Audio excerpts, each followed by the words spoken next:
দেখাইতেছি কতটুকু সুখী। 3 দিন কিন্তু চুলা জ্বলে নাই, চতুর্থ দিন জ্বলবে কি জ্বলবে না জানে না। সকালবেলা আলী রাদিয়াল্লাহু তাআলা আনহু বাহির হইতেছেন, ফাতেমা দোয়া করো আজকে যেন কিছু জোটে। কিন্তু বিকালে যখন ফিরতেছেন তো খালি হাত। ফাতেমা রাদিয়াল্লাহু তাআলা আনহা সারাদিন অপেক্ষা ছিলেন। পর্দা উঠে দেখতেছেন আলী রাদিয়াল্লাহু তাআলা আনহু আসতেছেন, কিন্তু চেহারাটা মলিন, হাত দুটা খালি। যখন একবারে কাছে চলে আসছেন, আওয়াজের পর্দা নষ্ট হবে না, তো ডাক দিছেন আলী।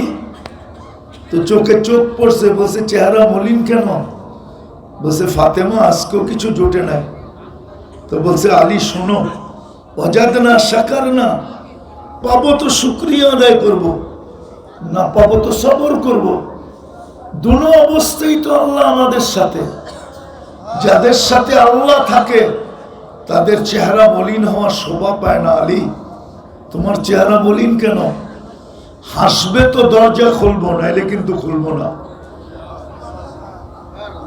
একটু ভাবেন। আলী রাদিয়াল্লাহু তাআলা হাসা দিছেন, দরজা খুলা দিছেন। আগেরটা শুনেন, আলী রাদিয়াল্লাহু তাআলা বলতেছে ফাতেমা সাররাত ওয়া তাবাসসামাত, ফাতেমা মুস্কি মুস্কি হাসতেছিল আর আমার আগমনে খুশিতে নাচতেছিল। বলছে আমি আর নিজেকে ধরে রাখতে পারি না, তা আমি দোয়া দিতে বাধ্য হয়েছি, রহিমাল্লাহু ইমরাআতান, ফাতেমা শুধু তোর জন্য না, তোর স্বভাবে তোর অভ্যাসে যেই মেয়ে কিয়ামতের সকাল পর্যন্ত অভ্যস্ত হবে, তার জন্য আমার এই রহমতের দোয়া। বলেন এটা সুখ না আমরা সুখী? আজকে সব কিছু মুসলমানের কাছে আছে, সব। কসম খোদার, আপনারা একমত হবেন কিনা আমি জানি না। মুসলমান আজকে যতটুকু কাপড় চোপড় পরে, এক যুগ ছিল এরকম পড়তেন না।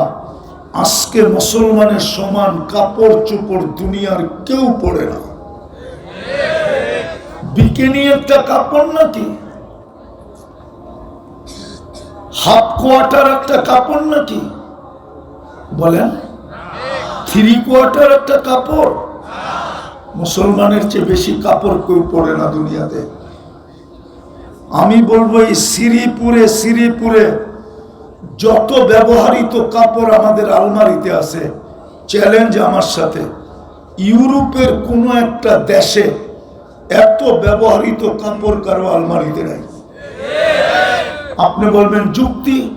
যদি আলমারিতে থাকতো তাইলে ইউরোপের রোডে রোডে কয়েক কদম পর পুরান কাপড় রাখার সরকারের পক্ষ থেকে বক্স কেন রাখা আছে? আমাকে ডাক্তার সাহেব যুক্তি দিয়ে বুঝা। ওই বক্সে তো লেখা আছে তোমার ব্যবহৃত কাপড় এখানে রাখো। মুসলমানের চেয়ে তো কাপড় চোপড় বেশি কেউ পড়ে না। আমি তো 103টা দেশ দেখা বলতেছি, 7টা মহাদেশ দেখা বলতেছি, শুধু আমার নিউজিল্যান্ড বাকি আছে, আর কোন দেশ বাকি নেই উন্নত। তাহলে ওদের দেশে কয়েক কদম পর পুরান কাপড় রাখার বক্স কেন রাখা থাকবে? প্রত্যেক সুপার মার্কেটের সামনে কয়েকটা করে ব্যবহৃত কাপড় রাখার বক্স কেন রাখা থাকবে? জিজ্ঞাসা করেন যারা পড়তে গেছে, চোখে পড়ছে কি পড়ে না জানি না, কিন্তু রাখা তো আছে। দুনিয়াতে মুসলমানের চেয়ে বেশি আইটেম তো কেউ খায় না। মুসলমানের চেয়ে বেশি আইটেম দুনিয়ার কেউ খায় না। শুধু বার্গার একটা আইটেম না, শুধু পিজা একটা আইটেম না। মুসলমানের মতো এক একজন খাইতে মেহমান ডাকলে 20 আইটেম 30 আইটেম। আমার মনে আছে 2008-এ আমার সফর চলতেছিল এন্টার ইউরোপ পুরাটা। আমি বলোনিয়ায় বসা ছিলাম, ইটালির। আমাদের ইস্তেমা চলতেছিল। তো আমার পাশেই এক নবমুসলিম শিল্পপতি বসা ছিল, ইটালিয়ান শিল্পপতি, নবমুসলিম। তো সে বলতেছিল আমাকে, মুফতি সাহেব, জান্নাতে যে এত আইটেম হবে আমার বিশ্বাস হয়। আমি বললাম, কি করে তোমার বিশ্বাস হয়? এখানে তো মাছেরই আইটেম আছে 35টা, 35 আইটেম শুধু মাছের ছিল, গোস্তবাদী। বলে এত আইটেম? ইসলামের আগে আমরা তো কামাই মেশিন ছিলাম, কামাবো না খাবো। আমাদের খাওয়া ছিল গাড়িতে, একটা হটডগ খেয়ে নেওয়া, একটা বার্গার খেয়ে নেওয়া, একটা পিজা খেয়ে নেওয়া, আর একটা ড্রিঙ্কস, এর উপর দিয়ে একটা বোতল। এই তো আমাদের খাওয়া ছিল। আর কি খাওয়া ছিল আমাদের? মুসলমানের চেয়ে বেশি কেউ খায় না, কিন্তু তারপরেও সব কিছুর দিক দিয়ে মুসলমান সবচেয়ে আগে। কিন্তু অতীতের দিকে তাকাইলে দেখা যায় আমাদের মতো দুরবস্থা এখন কারো নাই। আমাদের মতো দুরবস্থা কারো নাই, কারো নাই, কারো নাই আমাদের মতো দুরবস্থা। কেন মুসলমানের দুরবস্থা? কেন? সবকিছুই তো আমাদের কাছে বেশি। দুনিয়ার 70% সম্পদ মুসলমানের কাছে। দুনিয়ার সমস্ত সুপার কোয়ালিটির ব্যাংকগুলা চলে মুসলমানের টাকায়। আপনাদের হাজার হাজার কোটি টাকা কোথায় গেছে? সোনালী ব্যাংকে, না রূপালী ব্যাংকে, না আলারাপা ব্যাংকে, না প্রাইম ব্যাংকে? বাংলাদেশের কোন ব্যাংকে হাজার হাজার কোটি টাকা গেছে বলেন? ওইগুলা গেছে কোথায়? বিদেশের ব্যাংকে, ঠিক না? না মুসলমানদের ব্যাংকে? সর্বদিক দিয়ে মুসলমান উঠতে। কিন্তু দুরবস্থা দেখতে গেলে আমাদের সবচেয়ে বেশি। কারণটা কি? কেন আমাদের এই দুরবস্থা? আমাদের দুরবস্থার কথা তো ছিল না। 313 জন যেদিন ছিল ওই দিনও এই দুরবস্থা ছিল না। দুরবস্থা যদি না হইতো তাহলে এক একটা দেশ মাটির সাথে মিশে কি করা? 313 যেদিন ছিল ওই দিনও তো এই দুরবস্থা ছিল না। আজকে তো 250 কোটি মুসলমান দুনিয়াতে। ওই দিন তো মুসলমানের একটা দেশও ছিল না। যেদিন 313 ছিল, আজকে তো মুসলমানের 60টা দেশ। ওই দিন তো মুসলমানের জেবে কোনো টাকা ছিল না। আজকে তো দুনিয়ার সবচেয়ে বড় টাকা মুসলমানের কাছে। কুয়েতের টাকার চেয়ে বড় কোনো টাকা নেই, বাহরাইনের টাকার চেয়ে বড় কোনো টাকা নেই, ব্রুনাইয়ের টাকার চেয়ে বড় কোনো টাকা নেই, ওমানের টাকার চেয়ে বড় কোনো টাকা নেই। দুনিয়ার কোন প্রেসিডেন্ট, এমনকি ইংল্যান্ডের রানী, 4টা দেশের রানী সে। ইংল্যান্ড, কানাডা, অস্ট্রেলিয়া, নিউজিল্যান্ড, এই 4 দেশের রানী হলো ইংল্যান্ডের রানী। তার গাড়ির সমস্ত পার্টস সোনার না, কিন্তু ব্রুনাইয়ের প্রেসিডেন্টের গাড়ির সমস্ত পার্টস সোনা দিয়ে বানানো। বিশ্বাস হয় না আপনার? নেটে এখন সার্চ দেন, নেট আপনাকে বলে দিবে কতটুকু সোনা লাগছে, এটাও বলে দিবে। আজকে এই দুরবস্থা কেন? একটা প্রমাণ দেখাইতেছি, একটা প্রমাণ দেখাইতেছি ডাক্তার সাহেবের সামনে। ওনারও তো নেতৃস্থানীয় লোক, হয়তো আগামী দিনের সমস্ত নেতৃত্ব ওনাদের হাতেই আসবে। গত অক্টোবর এবং এই অক্টোবর মিলা জাতিসংঘের 2টা সেমিনার গেল, সম্মেলন গেল বাৎসরিক। 60 দেশের কর্ণধাররা ছিল,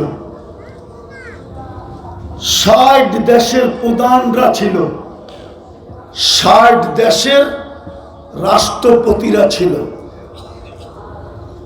200-250 কোটি হওয়া সত্ত্বেও দুনিয়ার সব সবচেয়ে বড় টাকা থাকা সত্ত্বেও, 60টা দেশের অধিকারী হওয়া সত্ত্বেও, 250 কোটি হওয়া সত্ত্বেও, ছোট একটা দেশ, জনসংখ্যা মাত্র 60 লক্ষ, একটা ছোট নিন্দা প্রস্তাব পাশ করতে পারে নাই। বলুক পারছে কিনা? উনি তো আমার চেয়ে এই লাইনে বেশি অভিজ্ঞ। বলুক এই 2 সেমিনারে একটা ছোট নিন্দা প্রস্তাব মুসলমান পাশ করতে পারছে কিনা ইসরায়েলের বিরুদ্ধে, ইহুদিদের বিরুদ্ধে?